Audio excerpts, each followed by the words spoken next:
जय सत्य सनातन समाजको श्रोतृवृन्द नमस्कार। तपाईहरुलाई मेरो युट्युब च्यानल कृष्ण नेउपानेमा आज म तपाईहरु समक्ष आसोच जुठो सूतक निर्णयको बारेमा जानकारी लिएर उपस्थित भएको छु।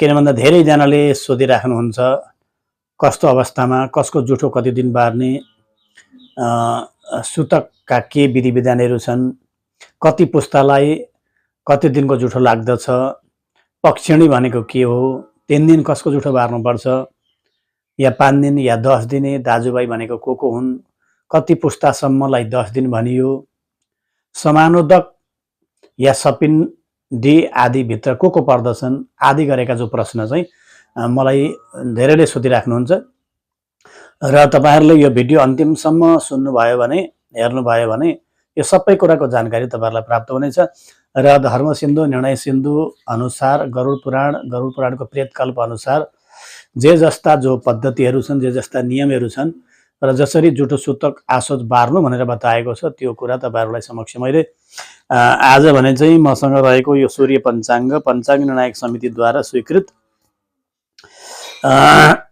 ज्योतिष सूर्य प्रसाद ढुङ्गेल र पञ्चाङ्गकर्ता सुबोध ढुङ्गेल उहाँहरूद्वारा रचित यो सूर्य पञ्चाङ्ग मेरो हातमा रहेको छ र सूर्य पञ्चाङ्गकै पेज नम्बर 74 मा आसोच निर्णय भनेर बताएको छ र यो जुन चाहिँ निर्णय छ यो धर्म सिन्धु निर्णय सिन्धु अन्तर्गतकै निर्णय हो। यसमा कुनै दुई मत छैन। तसर्थ तपाईहरुलाई मैले यो पात्रमा बताए अनुसार सजिलो हुन्छ र तपाईहरु आफै पनि पात्र हेर्न जान्नुहुन्छ र तपाईसँग क्यालेन्डर छ या पात्रो छ भने सूर्य पञ्चाङ्गको 74 पेजमा आसोच निर्णय अथवा जुठो सूतकको बारेमा यहाँ बताएको छ। अब भने लागौं यसतर्फ म तपाईहरुलाई सकेसम्म यहाँ बताएका सबै पढेर सुनाउने छु र जानकारी गराउने छु। कर्ताबाट 7 पुस्तासम्म जुठो लाग्ने 10 रात्रि, 14 पुस्तासम्म 3 रात्रि र 21 पुस्तासम्म भनेको एक रात्रि भनेर बताएको छ। जनाना र मृता सोचमा बार्नु पर्दछ। अब सूतक निर्णय कमा 6 महिनासम्मको गर्भपतन भए अथवा तुए आमालाई जति महिनाको गर्भ तुएको त्यति दिन नछुने अथवा बार्नु पर्दछ भनेर बताएको छ। बाबु र सपिण्डीलाई 4 महिनासम्मको भए नुहाए शुद्ध हुन्छ। 5 र 6 महिनाको भए 3 दिन लाग्छ। खमा 7 महिनादेखि पुरा 10 दिन बार्नु पर्छ र सुत्केरीलाई पनि 10 दिन छुनु हुँदैन अथवा सुत्केरीले पनि बार्नु पर्छ भनेर बताएको छ। गमा नाल नकाटी मरे सपिण्डीलाई 3 दिन र सुत्केरीलाई 10 दिन, नाल काटेपछि मरेको भए पुरै 10 दिन। घमा बताएको छ माइतमा सुत्केरी भए बाबु र दाजुलाई 1 दिन, म्याद नागेपछि सुनेको सूतक बार्नु पर्दैन। यो भयो सूतक आदिका कुराहरू। अब जुठो निर्णय, जुठो भित्र जाँदाखेरि के छ त भन्दाखेरि क नम्बरमा छोरा व्रतबन्ध नगरी मरे बाबु आमा र सौतेनी आमालाई 3 रात। खमा 6 महिनासम्मको सपिण्डीले नुहाइ पुग्छ। 6 महिनादेखि 3 वर्षसम्म 1 दिन र गमा बताएको छ छोरीको 6 महिनासम्म सपिण्डीलाई 1 दिन, बाबु आमालाई 3 दिन भनेर यसरी कर्म नचलेकाको भनेर बताएको छ। यद्यपि गरुड पुराणको प्रेतकल्पमा पनि र विभिन्न अन्य स्थानमा पनि उनको भोग, उनको आयु, उनको जुन चाहिँ काम भोग वासना आदिको आधारमा चाहिँ यी सबै कर्महरू गराउनु पर्दछ भनेर पनि बताएको छ। र घमा बताएको छ विवाह गरेकी छोरी माइतमा मृत्यु भयो भने दाजुभाइलाई 3 दिन, पतिको घरमा मरे दाजुभाइलाई भनेर बताएको छ। पतिको घरमा मरे पक्षिणीको बारेमा पनि तपाईहरुलाई म बताउने छु। काकालाई 1 दिन, दिदी बहिनीलाई दाजुभाइ सरह। गमा कर्म नचलेका छोराछोरीले बाबुआमाको नियमले 10 रात्रि बार्नु पर्दछ। कर्म नचलेका छोराछोरीले पनि बाबुआमाको भने 10 दिन नै बार्नु पर्दछ। चमा बताएको छ विवाह गरेकी छोरीको 10 दिन भित्र सुने 3 दिन र 10 दिन पछि सुने 1 दिन। 6 नम्बरमा धर्मपुत्रले 3 दिन क्रिया गर्नु परे 10 दिन लाग्यो। ज नम्बरमा बताएको छ सौतेनी आमाको 10 दिन जुठो बार्नु पर्दछ। एक वर्षपछि सुनेको भए 3 दिन र 7 पुस्ताभित्र व्रतबन्ध भएका सपिण्डीभित्र भए 10 दिन 10 रात्रि, यो त सधैँ छ। यसै गरेर एक दिन अथवा आजैको दिन रात, एक दिन कसलाई भन्यो त भन्दा दिन रातलाई एक दिन भनियो। सौतेनी, मामा, माइजू, गुरुपत्नी, गुरुपुत्र, सालो, साली, जेठान, पुरोहित, समान जातिको मित, ज्वाइँको ससुरालीमा मरे 3 रात, नत्र भने आफ्नै घरमा मरे एक दिन एक रातकै कुरा आयो। साला सालीको कर्म नचलेको भई स्नान मात्र, धर्मपुत्रपट्टिका छोरा नातिको जुठो सुतक, सपिण्डीभित्र कुलकै भए पुरा, घरका नाता नपर्ने मरे एक दिन एक रात भनेको माथि जो बताएकै छ, आजैको दिन र रात। अब पक्षिणी भनियो, माथि जो पक्षिणी भन्ने शब्द आयो, यो पक्षिणी शब्द को चाहिँ अर्थ के हो त भन्दा पक्षिणी भनेको 2 दिन 1 रात अथवा 1 दिन 2 रात। पक्षिणी भनेको 2 दिन 1 रात अथवा 1 दिन 2 रात, त्यसलाई पक्षिणी भनिन्छ।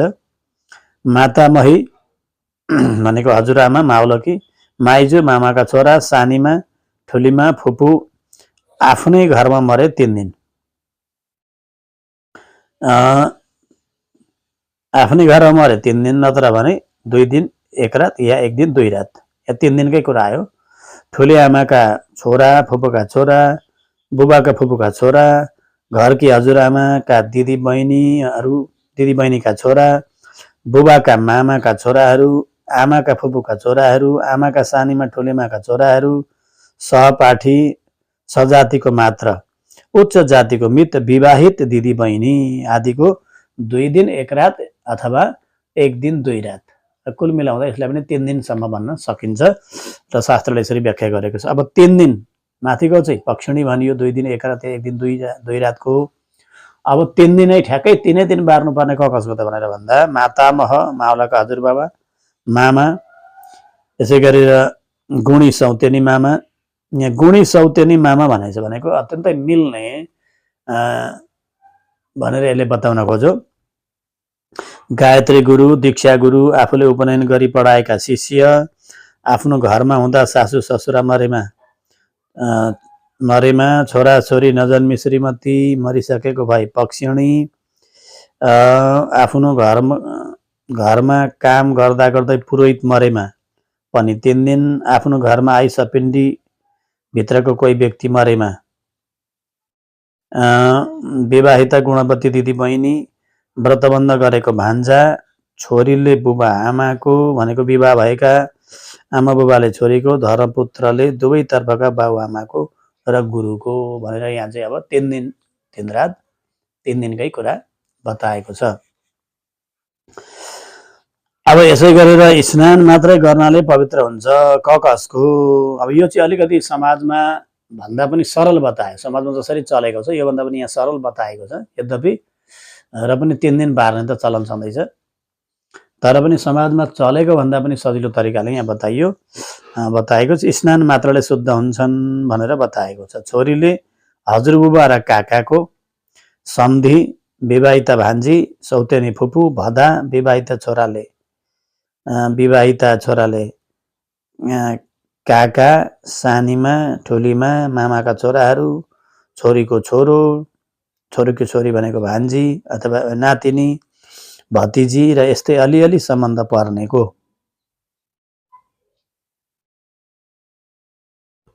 विवाहिता छोरीले काका भनेपछि अब जस्तो दाजुभाइका छोरीहरूले काकाको, यद्यपि अब 3 दिनै र पनि हाम्रो समाजमा प्रचलन छ, तर यहाँ चाहिँ स्नान अथवा एक छाक छोडेर स्नान गरेर पवित्र हुनु भनेर चाहिँ यहाँ बताएको छ। विशेष आसोच भनेको विशेष जो जुठो सुतक लाग्ने, विशेष चाहिँ अब जुठो लाग्ने आसोच भनेको आमा बुबा र पतिको वर्ष दिन, सौतेनी आमाको 6 महिना, पत्नीको 3 महिना, भाइको र छोराको 45 दिन, अनि सपिण्डीको 1 महिनासम्म विशेष आसोच लाग्ने हुनाले यसभित्र छोराछोरीको वृद्धि कर्म, चुडा, उपनयन, विवाह, व्रतबन्ध आदि कुनै पनि कर्म गर्नु हुँदैन। यसपछि आसोच अनुसार विनायक र श्री शान्ति गरेर माङ्गलिक कृत्य गर्न सकिन्छ भनेर बताइयो। अब यो कुरा त थाहा छँदैछ। यद्यपि दाजुभाइको 45, सपिण्ड भित्रका कोही व्यक्ति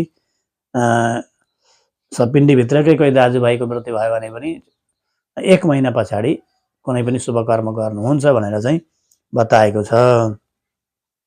अब आसोच यानि कि जुठो परेको बेलामा अर्को जुठो खप्टिएमा, यसलाई एकदमै ध्यान दिएर सुन्नु होला, अन्तिमसम्म यो भिडियो सुन्नु होला, जानकारीका कुराहरू छन्।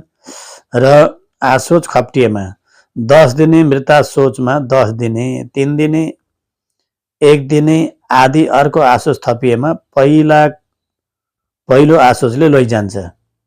10 दिने मृतासोचमा यदि छ भने 10 दिने जनना सोच 10 दिने, 3 दिने पक्षिणी आदि अर्को जनना सोच भएमा पनि पहिलोले दोस्रोलाई लैजान्छ। यानि कि 10 दिनभित्रैमा कसैको जन्म भयो भने अब आफ्नो आफ्नो हिसाबले 10 दिन 11 दिन पुगेपछि मरण गर्दा पनि भयो। र त्यस्तो परिस्थिति आयो भने चाहिँ उता 10 दिन भएको छैन, त्योभन्दा पहिले नै अर्को पनि दाजुभाइको सन्तान आदि भयो भने चाहिँ पहिलो जुन चाहिँ जन्मेको बालक 11 दिनको दिन मरण गरिदियो भने त्यसै दिन अर्को पनि मरण गर्दा फरक पर्दैन। या आफ्नो मरण गर्ने समयका दिन पर्खिँदा भयो शास्त्र अनुसार, अथवा चाहिँ सुतक लाग्ने व्यक्तिलाई चाहिँ यो कुरा बताइयो। सुतक लाग्ने व्यक्तिलाई चाहिँ पहिलो सुतकले लान्छ भन्ने कुरा आयो।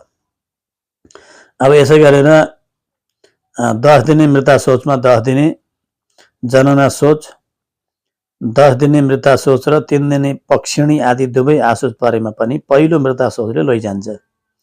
3 दिने मृता सोचमा 3 दिने नै मृता सोच परेमा वा 3 दिनभन्दा कमका आसोच परेमा पनि पहिलो आसोचमा नै सकिन्छ।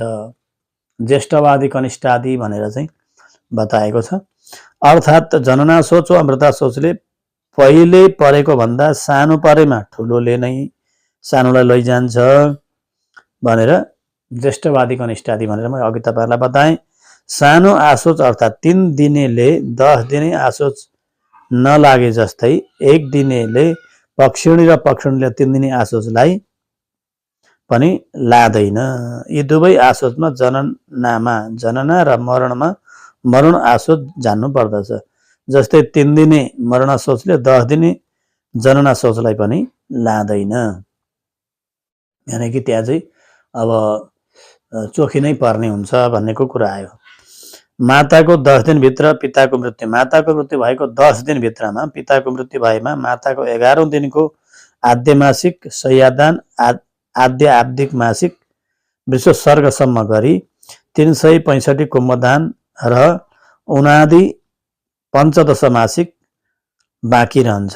अगाडिको जुन आद्य मासिकसम्मका कर्महरू चाहिँ सकियो, 11औं दिन गर्नुपर्ने कर्म।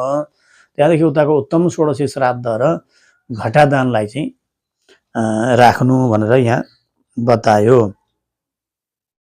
यस्तामा पिताको कृत्यहरू सरासर जान्छन् भने 11औं का अनिवार्य कृत्यहरू मात्र गर्नुपर्छ। पिताको 10 दिनभित्र माताको मृत्यु भएमा पिताजीको 11औं सम्मका कृत्य गरी सपिण्डी श्राद्धका पूर्व कृत्य कुम्भदान र तन्त्रण उनादि पञ्चदश श्राद्ध बाँकी राखी 45 दिन या रोहिणी, अनुराधा, हस्ता र आर्द्रा नक्षत्र पारी रोकिएको सपिण्डी गर्दा सपिण्डी अङ्गका रूपमा रहेका घटदान र तन्त्रण उनादि 50 मासिक आद्य मासिक अघिल्ला दिन र नमिलेमा त्यसै दिन पनि यी काम गरी सपिण्डी श्राद्ध र भोलिपल्ट उत्तर पाथ्य श्राद्ध, पञ्चक परेको भए पञ्चक शान्ति र होमादि गरी गृह शुद्धि गर्नु पर्दछ भनेर बताइयो। अब यसमा चाहिँ अहिले चाहिँ के छ त भन्दाखेरि आफ्नो आफ्नो परिवारमा जुन जुन घटना भए, मृत्यु आदिका घटनाहरू, उसले आफ्नो काम सक्ने, किन भन्दा धेरै गाह्रो भयो। अब ज्येष्ठवादी कनिष्ठादि कुनै सानो व्यक्तिको निधन भएको छ र त्यसपछि 10 दिन नपुगिकन कुनै ठुलो व्यक्तिको निधन भयो भने उमेरमा जेठो बाठो र पुस्ताले पनि अलिकति जेठो बाठोको मृत्यु भयो भने चाहिँ फेरि जेठो बाठोको जुन चाहिँ काम सम्म चाहिँ यो सानो व्यक्तिकोलाई पनि पर्खेर लैजानु पर्ने भएकोले गर्दा शास्त्रीय विधि विधान चाहिँ यो नै छ। तर पनि अहिले कतिपय ठाउँमा चाहिँ अब गाह्रो भएको कारणले गर्दा आफ्नो आफ्नो काम आफैले सक्ने भन्ने सम्मका पनि निर्णयहरू चाहिँ हुन थालेका छन् र गर्न थालिएको छ। व्यवहारमा त्यस्तो कता कता देखिन थालिएको छ। यद्यपि कर्मभित्र रहेर जसले सबैले संस्कार त मान्नु भएको छ, पालना गर्नुभएको छ, तर किन भन्दा शरीर माध्यम खलु धर्म साधनम, शरीर नै सम्पूर्ण धर्म कर्मको साधन भएको कारणले गर्दाखेरि कतिपय ठाउँमा विभिन्न समस्या आउने हुँदाखेरि त्यो खालको निर्णय गरेको पनि अहिले सामाजिक रूपले पाइन्छ र यसलाई पनि अत्युक्ति भन्न भने मिल्दैन। तपाईहरु समक्ष मैले यो आसोस निर्णयको बारेमा सूर्य पञ्चाङ्गमा बताएका कुराहरू तपाईहरु समक्ष राखे। अन्तिमसम्म भिडियो हेरेर पक्कै पनि लाइक, शेयर, कमेन्ट गर्न नबिर्सिनुहोला। ओम जय सत्य सनातन।